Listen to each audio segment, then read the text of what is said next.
I'm gonna do it. You know I'm gonna do it. They say this is a big rich town. Yeah, I just come from the poet's part. Bright light city life, I gotta make it. This is where it goes down. If I mess up, please forgive me.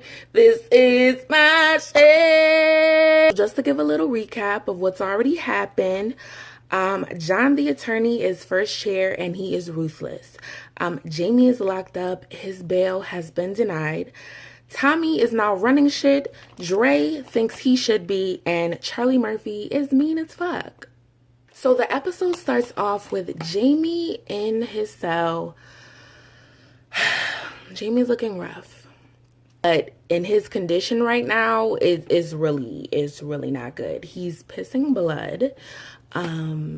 They cut to a scene like it's right in the toilet and you could see the red in the toilet. It was very disgusting. He's limping because Charlie Murphy and that other white officer beat the shit out of him. He isn't fighting back because he doesn't want to get any repercussions from, assaulting any officer while he's locked up. We cut to Tasha and the kids in the kitchen eating breakfast, and Tariq is asking Tasha, so Dad's not coming home? And she just not right now. And he's like, that means he did it. And she just don't say that about your father ever again. And it's whatever. What is Tariq supposed to think? Tariq doesn't even know what's up with his father, especially because now we know that Kanan is telling him all Ghost business. And the mother and Ghost is not telling him anything, so he's believing what Kanan said. Tasha tells them to go on like everything is normal, and then she talks about not calling him Ghost. Now, this really irked me throughout this episode because she says it another time, and I'm like, when have the kids ever called him Ghost? When have the kids ever mentioned that? When the kids call him Dad, why are you repeating, don't call him Ghost? Just don't say Ghost. What the fuck? Keisha shows up to Tommy's house. She barges in and she's talking about, you said I was safe. She's all scared because she was there, of course, when the feds busted in Tasha's house, saw Angela, wanted to beat her ass. That's some crazy shit. Keisha's telling Tommy that she wants Tasha and Tommy's name off of her paperwork.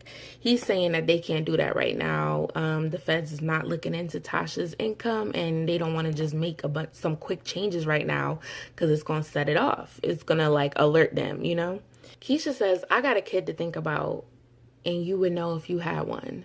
So I know that hit a chord with Tommy. You could tell, you could see it in his face. And they had a little moment, but I'm going to just skip ahead to that part. I ain't going to give it all, but their sex scene was disappointing. It was very disappointing. Ghost is with Entourage Attorney, and he knows that he done got his ass beat, and he asked, did you fight back? And he's like, no. He's telling Jamie, yo, they got your DNA under his fingernails. They got your fingerprints on the window. And he's saying that Angela is framing him. All the USADAs or the AUSAs or the ADUSA, girl, it's a bunch of letters. But all the attorneys are in the office. Sachs wants to use Angela as motive for Jamie killing Greg. Mike Sandoval is all for it, and John is saying but all you assholes knew that they were sleeping together, so what the fuck? Just saying that they can't use her because then it's gonna bring them all into question. Angela walks into the office in the midst of them talking about her, and they start asking her questions about her relationship with Jamie. At the same time, Proctor is talking to Ghost about his relationship with her and whether he actually killed Greg. So Jamie's answers are just not cutting it. He's talking about, have you killed anyone? Or did you kill him? And he was like, I would never kill law enforcement.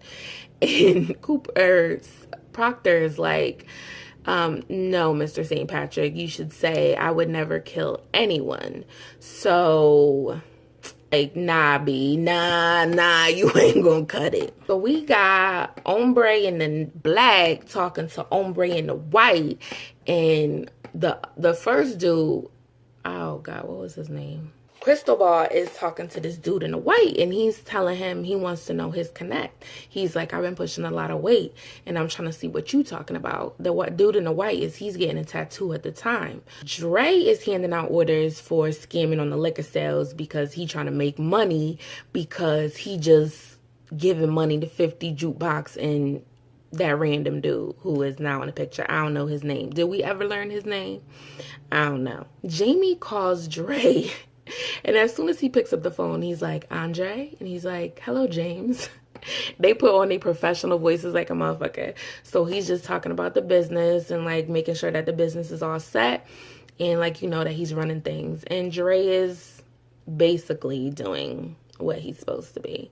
We cut to Tommy walking into the warehouse where they keep the jugs, and it's Julio and these two other dudes sitting up there eating Taco Bell. One nigga talk about, yo, Tommy, the quesalupa is back. Yo, I was like, oh, word. Julio tells Tommy that Cristobal did not pick up the product, and he was told from one of his peoples, that's a tattoo artist, that he came by and was asking about a new connect. He want to go handle it, and Julio says, like, I got it. Like, you just chill out. You got a lot of shit going on. Julio expresses that he wishes he could do more for Ghost. And Tommy just acting like a dickhead, giving him a little mean-ass response. Like, why? Niggas keep fucking talking to Julio crazy. And I just said in the last video that Julio is so fucking loyal. And I feel like Julio's betrayal is going to be on this season. Julio going to do something. And it's going to be in this season. I feel like it. I feel it. Ghost is in jail, eating in the lunchroom, and this nigga going to walk up. Ghost eating a dry-ass biscuit, right? So the nigga going to walk up, come to find out his name Biscuit, too. I was like, all I could think of was that scene from Life, like, you gonna eat your cornbread? This dude, Biscuit, pushing up on Jamie, talking about, you looking pretty with them baby seal eyes. I was like, what? I ain't never heard no shit like that. Now, he clearly wanted to fuck him. He wanted to fuck Jamie, and he gonna slide over to his fucking seat. He went to touch Jamie.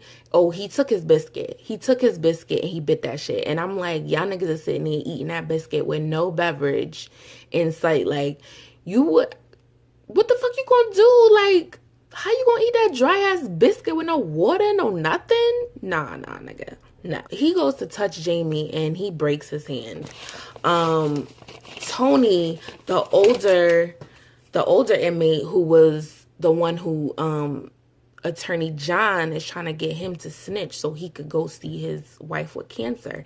He says, Biscuit, get the fuck out of here. I don't know. He said something, but he the one who called off Biscuit. Dre is in the club watching his plan pop off with his eyes just shooting back and forth, just watching the bottles and the credit cards being swiped and the little match boxes full of drugs, sending these niggas into just an addict craze frenzy, just drunk and high.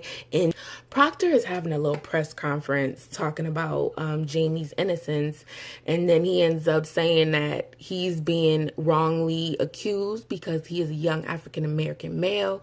He says that he usually doesn't like to pull the race card, but the interviewer suggested it, and he was like, hell yeah, that's the case. John is in the office talking about, I like how they're saying we're racist and nobody's even white. Cooper on the side like, I am, and not all white people are racist. Like, he was mad offended. Mike Sandoval sitting in the corner looking suspect, and it was at that point that John says that they don't have like real concrete evidence. They was like, they need something more pinning him to the crime. And Mike made a face, and I wrote the note. I wrote, Sandoval is gonna plant that gun. I knew he was going to do that by the look on his face. Tasha, Raina, and Reek are in the car. She trying to have a little speech like, we are family.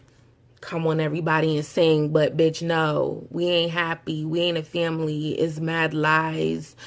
Feds just ran through here. Like, Stop trying to tell them like everything is normal, like, and you ain't even apologizing. Like, I don't even hear her telling her kids, I'm sorry that I'm putting you through this. I'm sorry that the life me and your father chose has put you in these situations. Like, I'm sorry he hasn't been there for you. I'm sorry I've been distracted with my own shit. Where are you discussing that? You just trying to push everything under the rug, telling them like, oh, act like everything's normal. Like, shut the fuck up. So, you know, if you're not having these conversations about with your kids, they're assuming things on their own. Maybe they talking to their friends about shit. Tasha just doing some weak bitch shit to me, and I'm not happy with Tasha. Once again in the car, she says, do not call him Ghost. And I was just like, what the fuck? Why are you saying that? Like, why are you saying that? They call him Dad. So I just felt like just because she said it again, like there's going to be a point when Tariq ends up just calling him Ghost. Is my little bun off center? Boop, boop, boop. There's a photographer outside of the kids' school taking pictures, and Tasha dumbass hop out the car while he taking pictures, just bam, of her angry as fuck smashing his camera. Tariq gets out the car, gives her a disgusted look like, so that's how I'm supposed to behave? And walks right into school. She like, Reek, like, yo. This young white boy walks up in school and asks Tariq if the gun that he had got caught with in school, like if it was the same gun that his dad killed that cop with. He gonna walk up in his face like, maybe. I know that's right. Fuck him. And all three of them little boys was scared. Like, don't be trying to run up. Like, shit.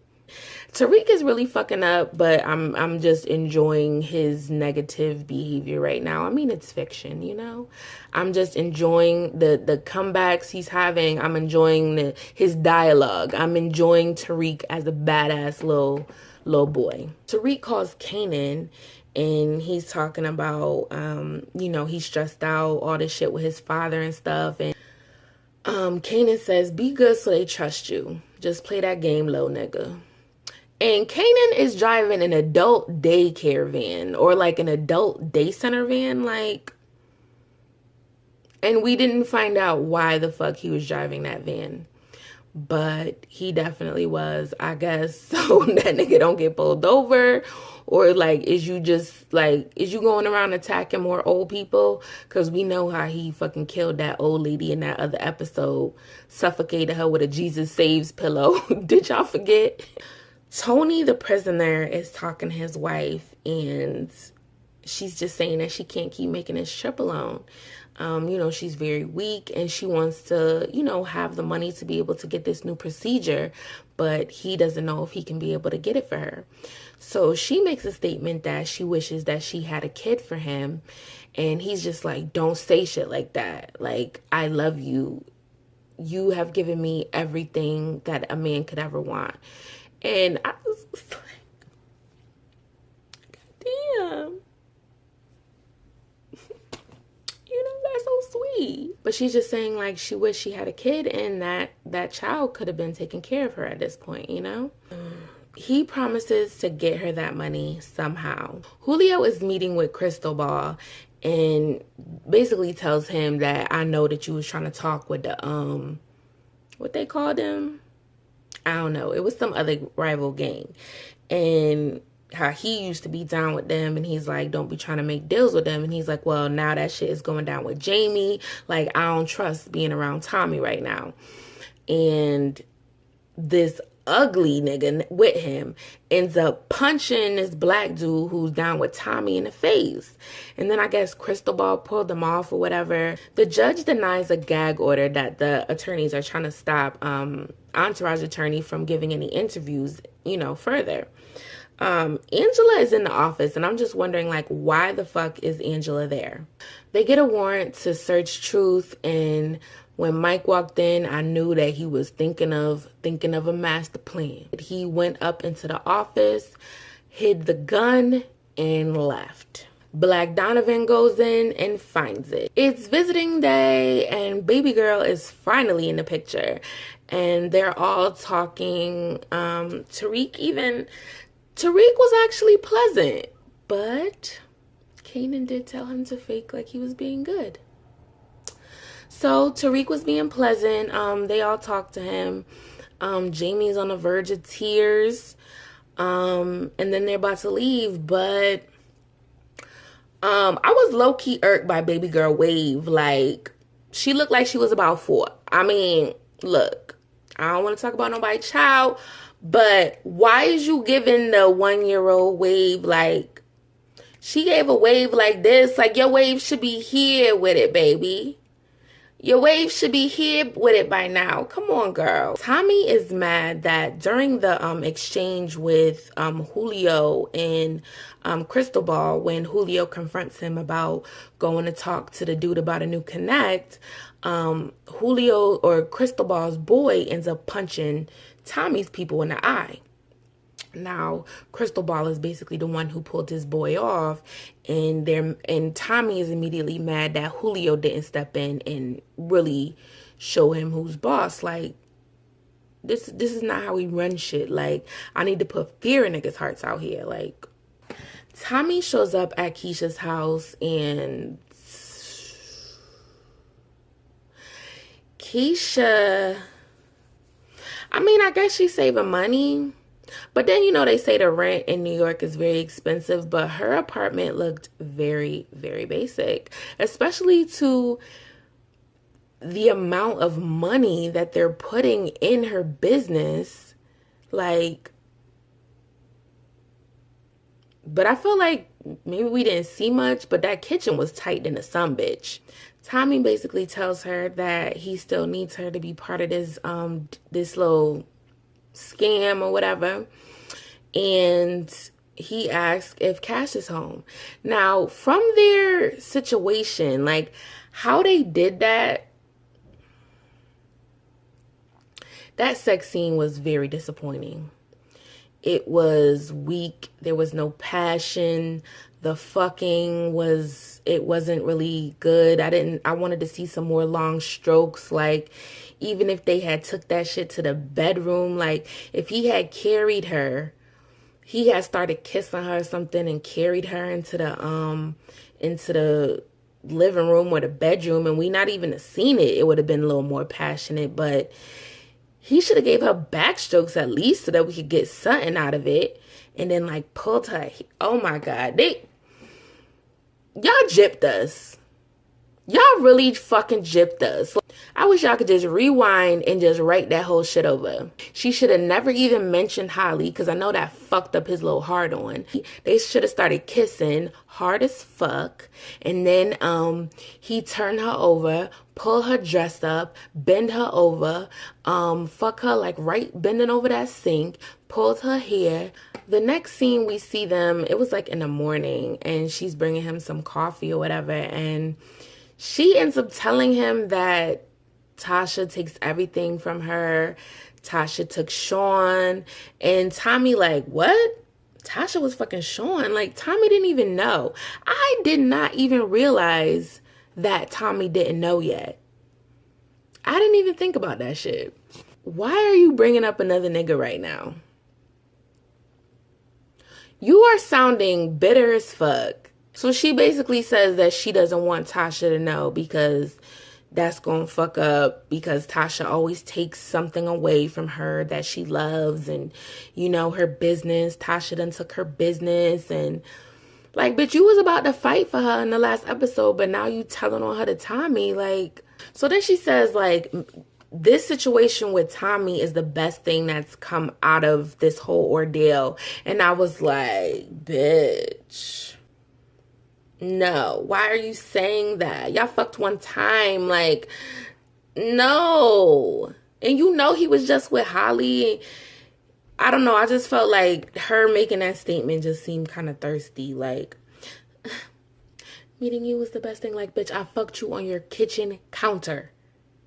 You just told me about Sean. We got a whole thing going on right now. Calm the fuck down. Proctor meets up with Tommy, and he talking about, you got the re-up for my wife? Excuse me, sir?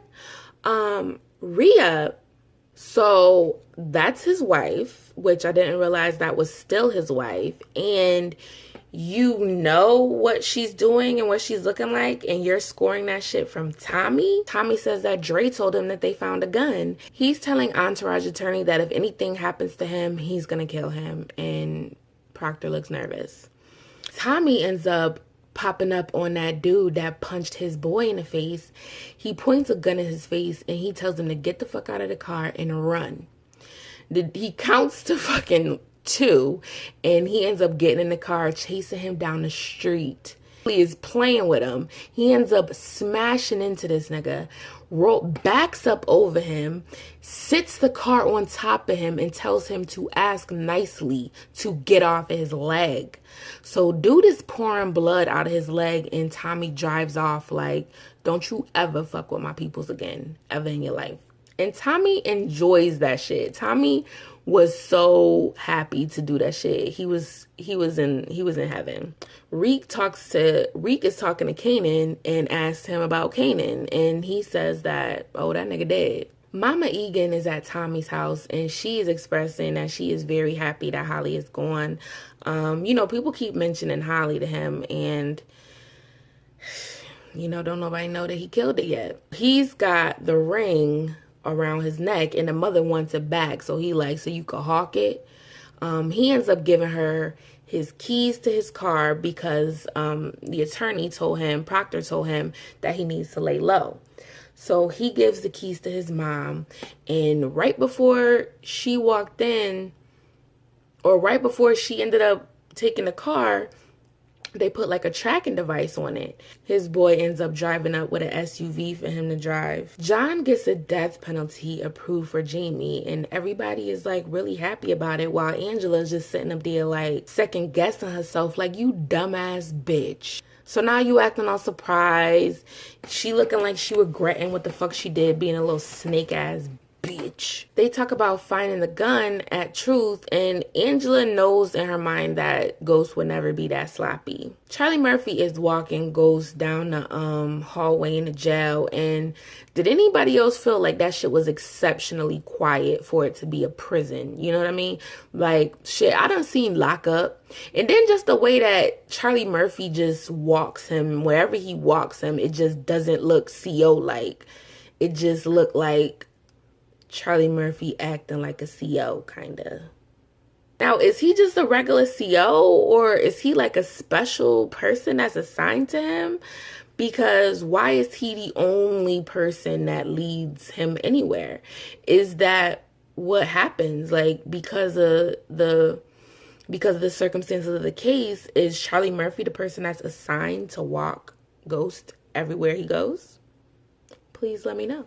Angie is at home. She gets a knock on the door, and guess who it is? It's Tasha. Tasha is talking about, you had my kids here, and now you're about to send their father to be killed. And she goes on to say that Greg was her boyfriend at the time when she met with Jamie.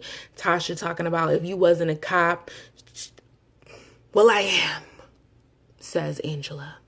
Now, I know Angela ain't have a gun on her in that moment, but I would have just took a handful of her hair. Say I assaulted you. Say I assaulted you. I would have risked it. I don't know what could have stopped me from grabbing a chunk of her hair in that moment, just holding it tight. Angie goes, for what it's worth, I wish I never walked into Truth. I wish I never saw Jamie again.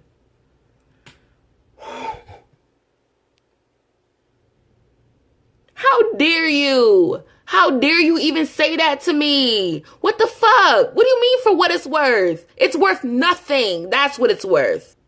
And that's what your response should be. Oh, we want the same thing. Or like, what'd she say? I don't even know what the fuck she said. It's worth nothing, bitch. Your opinion, your life, everything you are is worth nothing. And all you had was Jamie. Jamie gave you meaning, you worthless ass bitch. Now, I understand my husband did what he did, and I definitely don't want him back for what the fuck he did to me. But you's a worthless ass bitch, and I don't want you to ever forget that. Now enjoy that wine, bitch, because that's all you gonna have to comfort you. And now your other nigga dead too. And you don't got Greg either. You just a lonely ass bitch. And my husband is still living. I'd have just had to disrespect her. What you mean?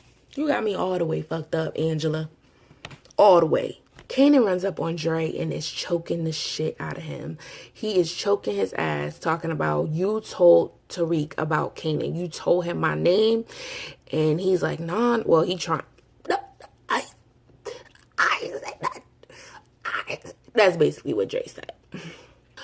Dre's like, so wait, you still talking to, you still around Tariq? I've been paying you to stay away from him. Kanan like, no, nigga, now you paying me to keep you alive. That's what you paying for. And I knew that shit was gonna flip on him. Like, Dre is a fucking idiot. Dre doing some dumb shit right now. He fine as hell.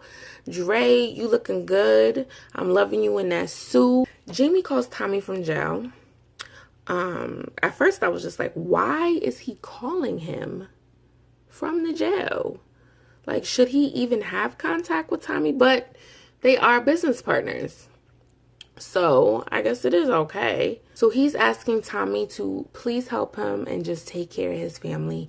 Ghost is worried. Ghost, he's losing hope. He is losing hope that he's actually going to get out of this. And I feel like, I bet he's feeling like all the bad shit that he's done is all coming back to him.